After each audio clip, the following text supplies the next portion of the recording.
Ukraine युद्ध के 1 साल से ज्यादा समय पूरा हो चुका है। ऐसे में हम रूस के आयुध भंडार के उन हथियारों की चर्चा कर रहे हैं जिन्हें अगर रूस ने जंग के मैदान में उतार दिया तो जल्द ही युद्ध खत्म हो सकता है। हालांकि इन हथियारों के मैदान में उतरने से होने वाली जनहानि सबसे बड़ी चिंता की वजह है। दरअसल ये हथियार एक हमले में हजारों लाखों जिंदगियों को तबाह कर सकते हैं।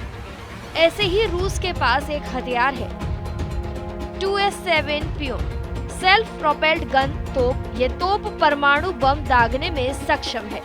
राष्ट्रपति पुतिन के आयुध भंडार की ये तोप दुनिया में बनी अब तक की सबसे विनाशक तोपों में से एक है। इसके दागे हुए गोले से पल भर में पूरा इलाका तबाह हो सकता है।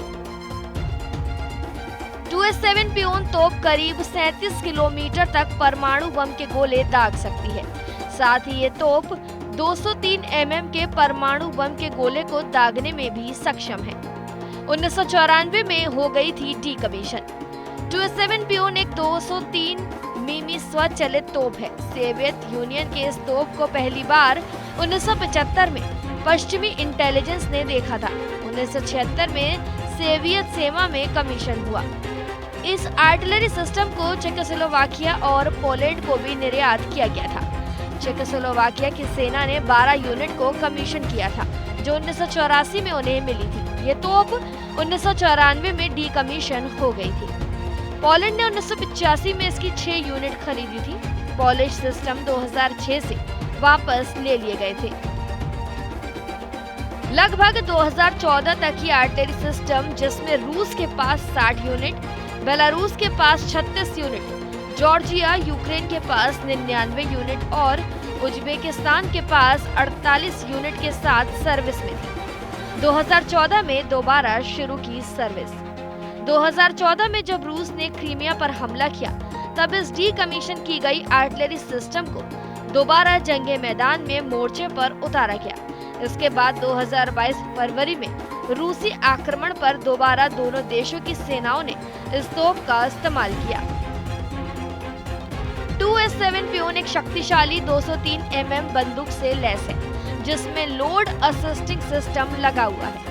ये तोप HE फ्रैग गोलों के साथ केमिकल और एटॉमिक गोले दागने में भी सक्षम है। HE फ्रैग रॉकेट का वजन 110 किलोग्राम। इसमें लोड होने वाले विस्फोटक का वजन 17.8 किलोग्राम होता है। 2S7 पियोन ऐसे रॉकेट को अधिकतम 37.5 किलोमीटर तक दाग सकता है। इसके साथ ही दूसरे तरह के असिस्टेड शेल रॉकेट जिसका वजन 103 किलोग्राम और उसमें लोड होने वाले 13.8 किलोग्राम वाले विस्फोटक को ये अधिकतम 47.5 किलोमीटर तक फायर कर सकता है। कैसे करता है काम? 2S7 पियोन गन में 8 गोले लगे होते हैं जिसमें ये आर्टिलरी सिस्टम अपने साथ 4 गोले लेकर चलता है। बाकी के गोलों को एस्कॉर्टिंग गाड़ियों से ले जाया जाता है। ये सिस्टम 1.5 गोला प्रति मिनट की स्पीड से फायर करता है। Shot out of action time में पियोन 1 से 2 गोला दाग सकते हैं। ये तोप अपने टारगेट को हिट करने से पहले अपनी फायरिंग पोजीशन से मूव हो जाता है। ऐसे में इसे काउंटर टारगेट करना मुश्किल हो जाता है। ये शूट एंड स्कूट क्षमता काउंटर बैटरी फायर से आसानी से बच जाता है। पियोन एक पोर्टेबल वायु रक्षा मिसाइल लॉन्चर है। 2S7 पियोन में 14 लोगों का क्रू शामिल है। इसमें 7 ड्राइविंग क्रू के सदस्य जो तोप के अंदर बैठे होते हैं। बाकी क्रू मेंबर एस्कॉर्टिंग ट्रक या बख्तरबंद गाड़ियों में मौजूद होते हैं। 2S7 एक ट्रैक्ड चेसिस पर बना होता है जिसे इस आर्टिलरी सिस्टम के लिए डिजाइन किया गया था। यह T-72 और T-80 मेन बैटल टैंकों से कई ऑटोमेटिव कंपोनेंट्स का उपयोग करता है। ये V46 1 turbo charge diesel engine से चलाया जाता है जो 750 हॉर्स पावर डेवलप करता है। यह artillery system supportive electricity unit से भी सुसज्जित है जो 24 HP विकसित करती है और मेन इंजन बंद होने पर सभी सिस्टम को पावर देती है।